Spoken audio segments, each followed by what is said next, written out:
Salmo 84, escrito pelos filhos de Corá, diz o seguinte: quão amáveis são os teus tabernáculos, Senhor dos exércitos. A minha alma suspira e desfalece pelos átrios do Senhor. O meu coração e a minha carne exultam pelo Deus vivo. O pardal encontrou casa e andorinha, ninho para si, onde acolhe os teus filhotes. Eu, os teus altares, Senhor dos exércitos, Rei meu e Deus meu. Bem-aventurados, felizes, os que habitam em tua casa, louvam-te perpetuamente. Que alegria nós estarmos na casa do Senhor, nesse dia especial que é o sábado. Obrigada, irmã. Eu quero desejar a todos os irmãos, amigos, visitantes, um Shabbat Shalom a todos, um sábado de muita paz. O sábado realmente é um dia de paz. Todos os outros dias devemos ter paz, mas o sábado é uma paz especial. É um dia sem estresse, um dia em que nós temos o privilégio de estar na casa do Senhor, um tempo maior, para estudar a sua palavra, ouvir os seus conselhos e, acima de tudo, adorá-lo na beleza da sua santidade. Então, todos nós, não é? Deus está falando para você e para mim nesta manhã: sejam bem-vindos à minha casa. Por isso que o salmista dizia: quão amáveis são os teus tabernáculos. E realmente, e nós estamos numa igreja muito confortável, muito gostoso, não dá vontade nem de ir embora, né? Bem confortável os bancos, né? E eu vejo que às vezes lá na África as pessoas adoram a Deus com tanto entusiasmo, sentando em tocos de árvores, debaixo de uma árvore, e eles cantam com fervor. E parece-me que às vezes nós temos muito conforto e nos acomodamos, mas não vamos nos acomodar, né? Vamos louvar ao Senhor e ouvir a sua palavra. Estamos numa semana especial, é chamada Semana Santa, ou Semana do Calvário, né? Quando eu era mais jovem, a igreja falava mais Semana do Calvário, não é? E participávamos sempre, né, dos Calvários. E nós também temos esse privilégio, nessa semana especial, de estudarmos um pouquinho mais sobre o amor de Cristo demonstrado ao morrer na cruz por cada um de nós. E também o privilégio de externar a nossa gratidão para as outras pessoas, mostrando que o amor vive. Cristo é um Salvador ressurreto. Está lá no santuário celestial intercedendo por nós. Então nós vamos ter o privilégio de estarmos aqui na igreja e também estudando nos lares este assunto. Ele não está aqui, ele não está mais na tumba. Ele ressuscitou. O amor vive. Cristo está neste momento, lá no Santíssimo, intercedendo e julgando. O Espírito Santo está aqui hoje, representando a Jesus e também trabalhando em nossos corações. Nós vamos ter um tema muito interessante, né? Ele não está aqui, o amor vive. E até podia falar assim, o amor revive, né? E é isso mesmo. E hoje nós vamos falar sobre o amor revelado na cruz. Qual a minha participação? Qual a minha participação? A cruz é um símbolo muito conhecido pela cristandade, não é verdade? A cruz era, naquele tempo, quem morria condenado pela cruz eram os piores criminosos, mas a cruz, depois de Cristo, tornou-se um símbolo de vitória. Não é mais um símbolo de derrota. Bem, ao amanhecer o dia, ainda bem de madrugada ainda, Herodes foi acordado para resolver um grande problema. Ele não gostou de ser acordado naquela manhã, ainda de madrugada, porque atrapalharam o meu sono para resolver um problema que nem era dele. O problema dos judeus, trazendo então um condenado ou um possível condenado.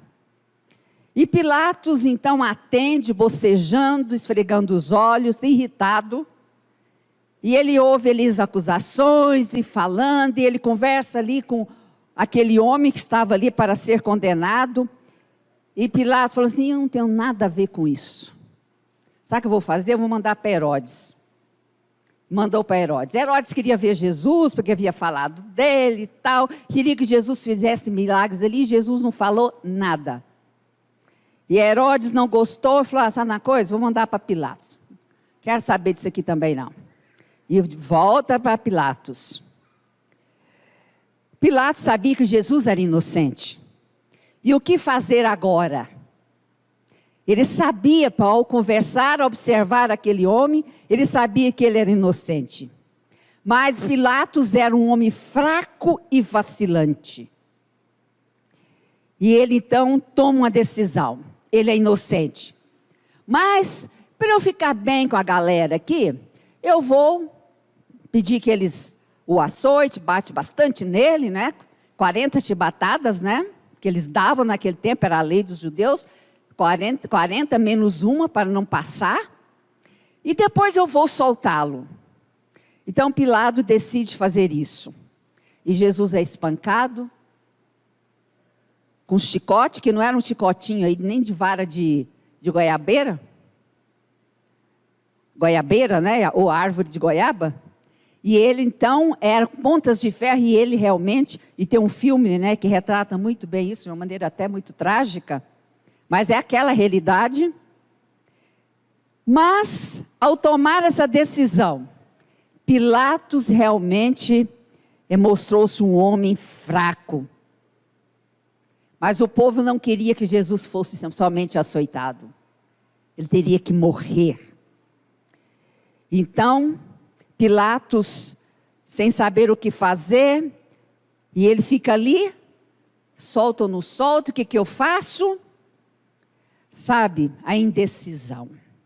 Não é isso que ocorre muitas vezes naqueles, ou talvez até comigo, com você, que dizemos que somos cristãos, sabe que Jesus é o Salvador, e que devemos obedecer a sua palavra, mas nós vivemos muitas vezes uma vida dupla, um pé na igreja e um pé fora da igreja, ou seja, no cima do muro.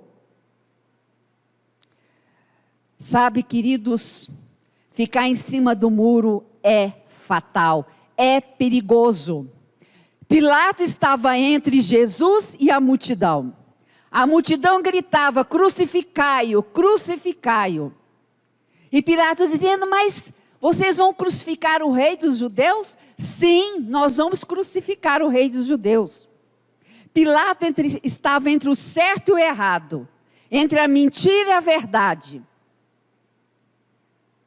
Eu pergunto essa manhã, queridos irmãos, àqueles que nos assistem: que lado você está?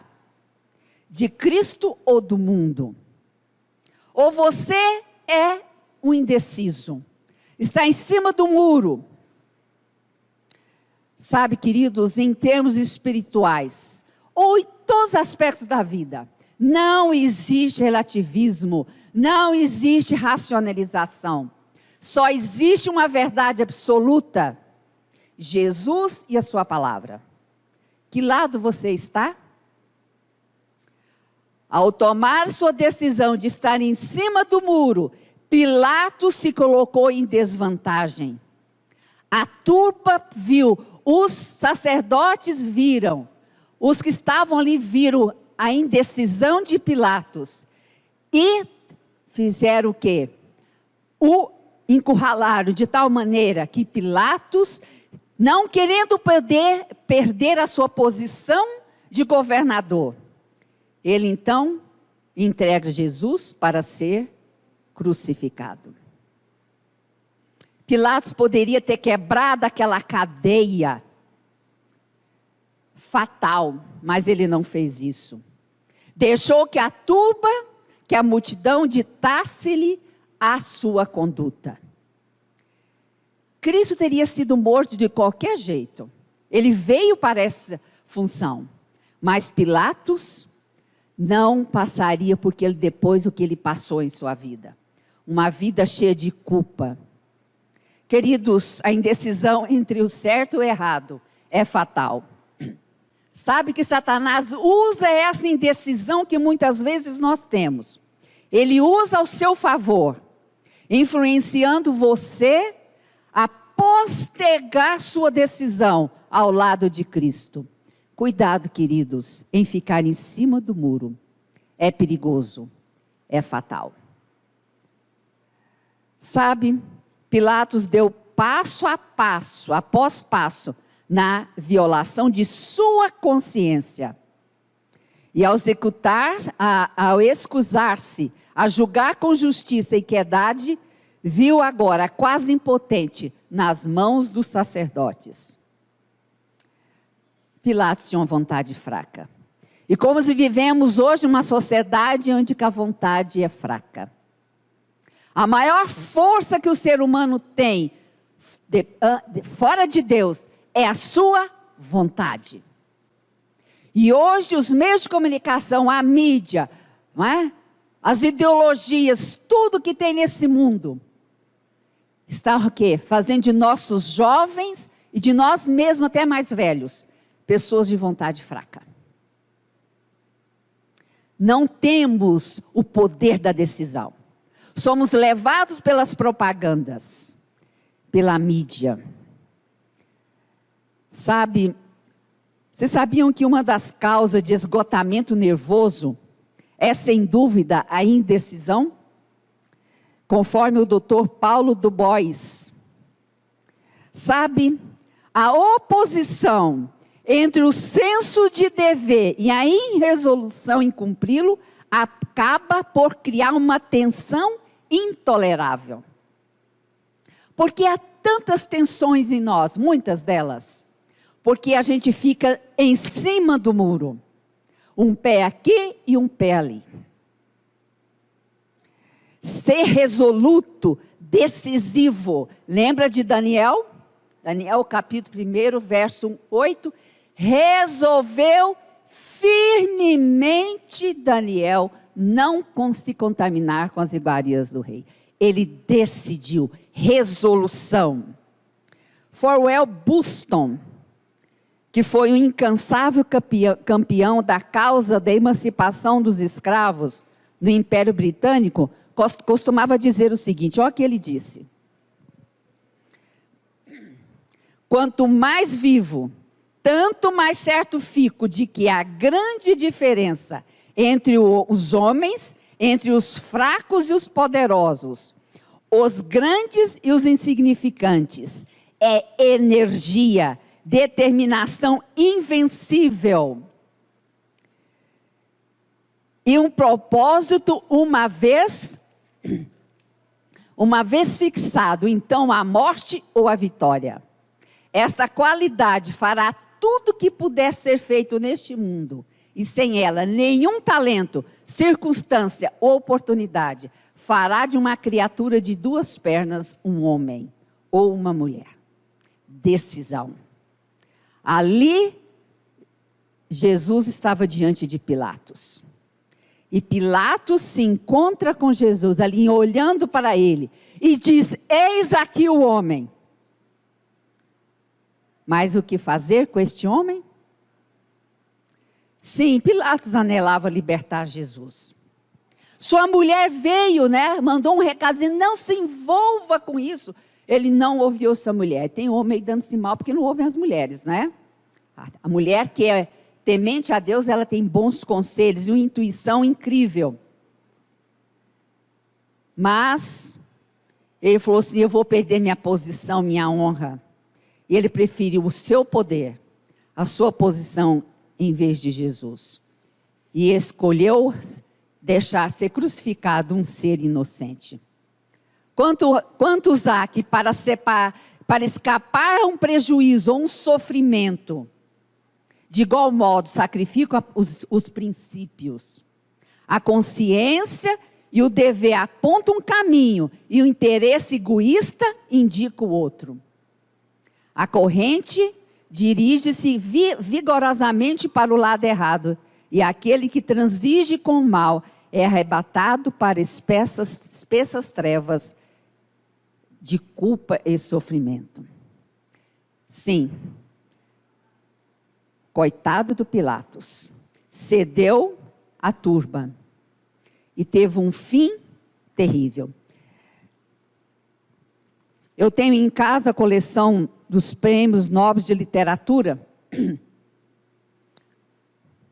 os 30 livros, e li muitos deles, né? E tem uma que ganhou o prêmio de Nobel de Literatura, e ele escreveu uma ficção sobre Pilatos. Diz que ele depois disso, ele adquiriu TOC. Transtorno, né, obsessivo, compulsivo. Ele lavava as mãos toda hora, porque ele lavou as mãos. Para, entre aspas, né, se sentir confortável, ele falou, olha, eu vou lavar minhas mãos aqui, não tenho nada a ver com isso. Diz que ele desenvolveu esse toque. E ele foi ficando cada vez mais com problemas emocionais, e ele suicidou-se. Esse é o fim de um homem que poderia ter um fim diferente. Lavar as mãos. Quantos querem lavar as mãos? Não é verdade? Bem, foi entregue Jesus para ser morto. E agora começa a trágica e terrível procissão.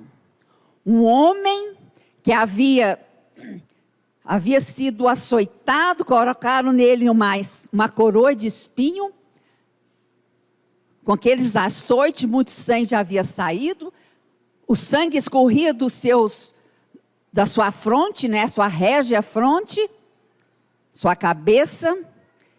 Ele não havia comido, tinha tomado a ceia foi pão e vinho, não é tão assim substancial, não é? E Jesus estava assim, fraco, trêmulo, estava levando aquela cruz que não era feita de isopor, era madeira maciça, não era MDF não, madeira maciça, pesada. A carga do Salvador é demasiado pesada, diz Ellen White, pesada para o estado de fraqueza e sofrimento em que se achava. Desde a ceia pascual com os discípulos, não tomara ele nenhum alimento, nem bebera. Angustiara-se no jardim de Getsêmani. Lá, ele sofreu muito mais no jardim de Getsêmani, quando ele foi pregado na cruz. Lá ele suou gotas de sangue. A tensão, a ansiedade, a síndrome de pânico era tão grande. Jesus passou por ansiedade, passou por síndrome de pânico, que seus capilares dilataram e saíram sangue. Eu acho que ninguém aqui que já passou por uma síndrome de pânico, ou por uma ansiedade assim, que seus capilares dilataram e saíram sangue. E Jesus passou, porque ali nas costas dele estava o seu e o meu pecado. E ele tinha esse medo. Quem que tem um medo de morrer na cruz? Ser crucificado? Vocês já pensaram nisso? Ele tinha medo. Ellen White disse que a natureza humana recuava-se ante o inaudito sacrifício. E ele disse, olha pai, me passa esse cálice, por favor. E Deus falava assim, você vai ter que beber. Ele, tudo bem, então faça-se a tua vontade. E quando nós estamos com ansiedade, com síndrome de pânico, passando por algum problema, nós queremos os amigos perto, nos consolando, nos animando. E Jesus estava só. Os discípulos dormindo. Mas os anjos foram confortar a Jesus. Deus mandou, porque ele precisava de um conforto. E agora ali carregando aquela cruz pela via dolorosa, estava Jesus ali fraco. A cruz sim era pesada, mas não era esse o maior peso que Jesus carregava. Era o peso do seu e do meu pecado. estava sobre ele. Ele tinha que pagar o salário do pecado. Ah, sim, ela estava Jesus percorrendo a via dolorosa. E uma grande multidão o acompanhava. Era uma singular e estranha procissão.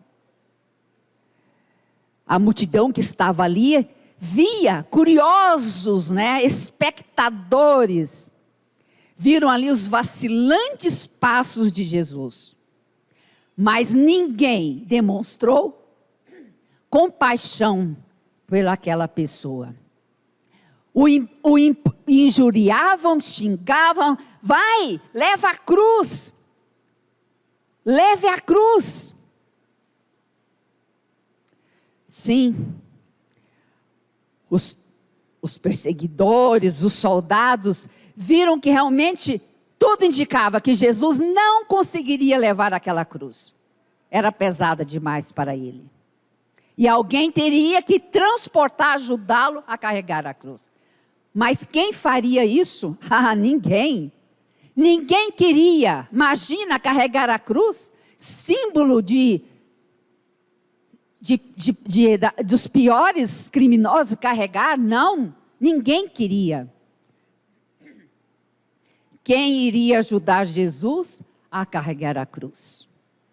Ali estava uma multidão de observadores e espectadores, curiosos, mas ninguém queria participar da cruz. Ninguém queria carregar a cruz. Queridos, eu vou dizer uma coisa para você e para mim nesta manhã. Ninguém será salvo como mero espectador, como mero curioso. Jesus disse tempos antes para os seus discípulos e para nós hoje. Lucas 9, 23 e 26 dizia: a todos, se alguém quer vir após mim, a si mesmo se negue, dia a dia tome a sua cruz e siga-me. Pois quem quiser salvar a sua vida, perdê-la. Quem perder a vida por minha causa, esse a salvará. Que aproveita o homem ganhar o mundo inteiro, se vier a perder-se ou causar dano a si mesmo? Queridos, nós somos convidados, constrangidos, a quê? A participar da via dolorosa. Uns dias atrás, a multidão estava dizendo: Hosana ao filho de Davi. Quando Jesus entrou triunfante em Jerusalém, o povo estava alegre. Colocaram até suas vestes para o burrinho passar com Jesus. As crianças cantavam com palmas, cantando: bendito que vem em nome do Senhor. Aí quando Jesus multiplicou o pão, lá estava o povaréu. E quando tem comida o povo ajunta mesmo. Já viu, junta panela como que é? O povo tem uma fé, remove montanhas, não é? Montanhas de comida, Aquela coisa. Mas agora ali carregando a cruz, ninguém queria carregar. Onde estavam os discípulos? Se mandaram. Maria estava lá, mas o que Maria ia fazer, gente? Não ia dar conta de carregar a cruz, estava triste, destroçada, com seu filho carregando aquela cruz. Sabe, muitos querem estar com Jesus quando Ele multiplica os pães, quando Ele concede as bênçãos, mas ninguém quer carregar a cruz de Cristo. Mas só uma maneira de seguir a Cristo, queridos, não tem como, só existe uma maneira de seguir a Cristo: negar a si mesmo e carregar a cruz. Se você não percorrer a via dolorosa, não poderá percorrer as ruas de ouro da Nova Jerusalém. Primeiro a via dolorosa, pois depois a via gloriosa. Ali estava o Criador do universo carregando a cruz caindo e levantando-se, até chegar ao ponto de não mais se levantar. Caiu com a cruz em cima dele, uma cruz pesada. Caído no chão sem forças, e agora? Quem levaria a cruz? Ninguém. Ninguém estava ali para carregar aquela cruz. Mas, como sempre, né, umas coisas acontecem interessantes. Lá vinha Simão Cirineu, vindo do campo, depois de um dia de trabalho, e ele vê aquela algazarra, aquela multidão, aquela confusão. Ai, gente, você já percebeu como nós somos curiosos, quando vê um monte de gente, a gente vai lá sem querer saber, um desastre, um acidente, a curiosidade que nós temos. Então, Simão encontra-se com aquele cortejo terrível, curioso, falou: o que está acontecendo? Deixa eu ver o que está acontecendo aqui. E ele ouve o povo xingando, aquela confusão, e ele fica sem entender o porquê daquela cena de horror e sofrimento. E ele vai e chega bem mais perto, lá estava o homem, todo ensanguentado, com uma pesada cruz sobre ele, e ele caído no chão. Simão era saradão, forte, e os soldados olhavam assim, o soldado não queria saber disso.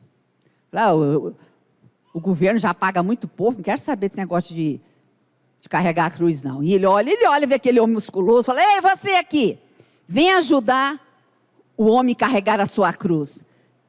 E antes ele pôr as pernas para correr, e o soldado percebeu o vacilante, né, que ele estava vacilante, ele foi lá e pegou, empurrou: vai, ajuda o homem a carregar a cruz. Simão cai perto de Jesus, olha para ele, Jesus olha para ele, e ele vê naqueles olhos ensanguentados a inocência de um homem. E ele ali, agora não tem como fugir. E ele pega e carrega a cruz. E Jesus vai ao seu lado, quase caindo, porque estava fraco, até chegar no Gólgota e ali ser crucificado. Sabe, Simão ajudou a carregar a cruz. Que privilégio esse homem teve. Você vai dizer privilégio? Sim, privilégio.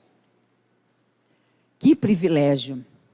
Sabe, Ellen White diz o seguinte no livro Desejado de Todas as Nações: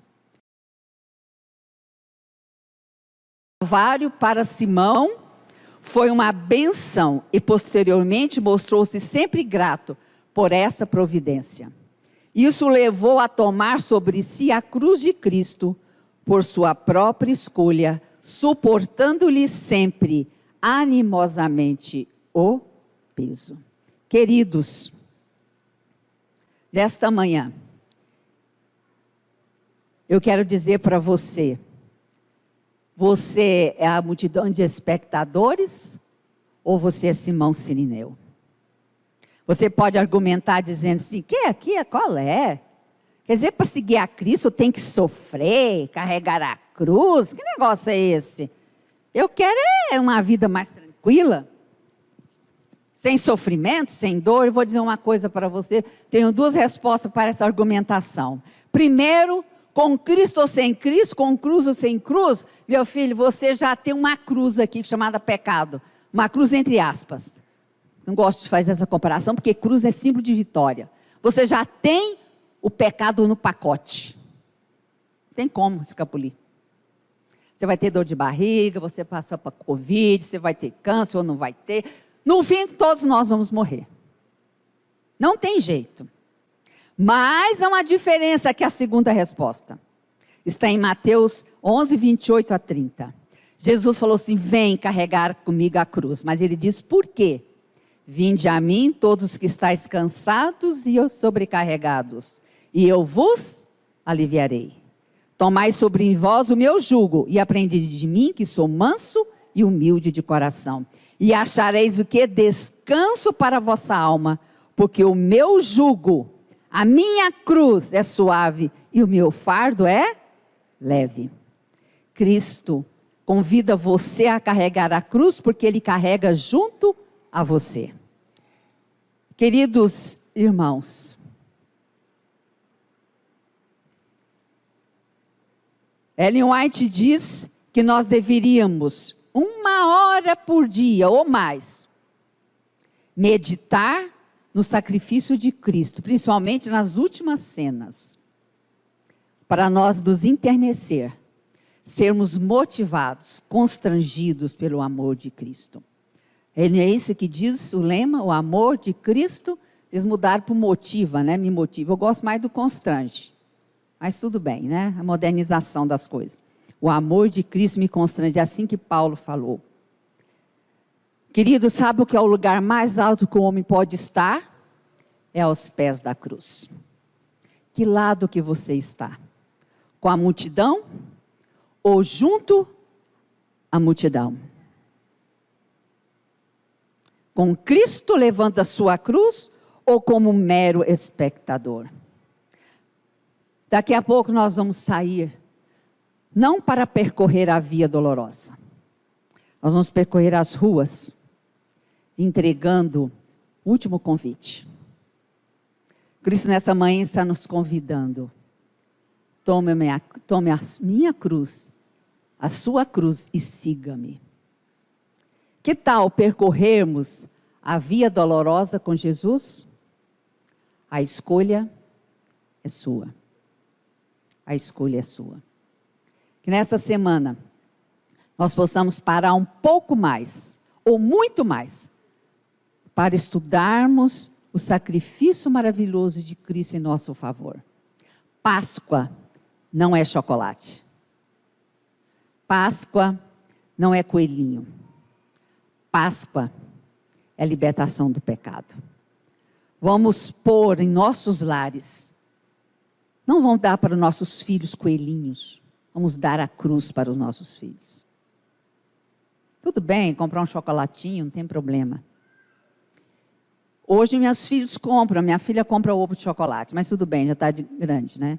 Mas nunca dei ovo de chocolate quando eles eram até ficarem maiores. Fala, nossa, que radicalismo. Não. Uma que é caro, não vou gastar dinheiro à toa. Então, não dava. Fui coordenadora muitos anos de escola adventista. Enquanto eu fui coordenadora, os meninos ganhavam uma garrafinha de suco de uva e um pedaço de pão. Nunca dei chocolate em escola adventista. Hoje eu não sei se dão, né? Se dão, está precisando de uma reforma. Páscoa é cruz. Fica o recado, não estou chamando a atenção de ninguém, não. Mas, ao mesmo tempo, estou sim. Que Deus os abençoe. Que Deus possamos estar ao lado da cruz. Porque carregar a cruz de Cristo é leve, é sublime. E um dia nós vamos receber no lugar da cruz a coroa de glória. Vamos gostar, amar a mensagem da cruz. Que Deus os abençoe e tenha um sábado muito abençoado. Amém. Nós vamos orar, vamos colocar em pé. Querido Deus Pai, muito obrigado pelo teu perdão. Obrigado, querido Jesus, porque o Senhor carrega em suas mãos e no seu lado as marcas da cruz e da lança. Também, Senhor, o Senhor carregou aquela coroa de espinhos, morreu em nosso lugar. O Senhor está nos convidando a estarmos junto a Ti, carregando a cruz. Mas nós sabemos que o Teu jugo é suave e leve. Ó Espírito Santo, enternece o nosso coração. Constrange o nosso coração a seguir a Jesus, carregando a cruz que cada um de nós temos que carregar. Querido Espírito Santo, santifique a nossa vida. Obrigada, Senhor, por essa oportunidade de estarmos em Tua casa e estudarmos sobre a cruz. Vem continuar conosco, Escola Sabatina, em entrega desses livros. Nós pedimos em nome de Jesus. Amém.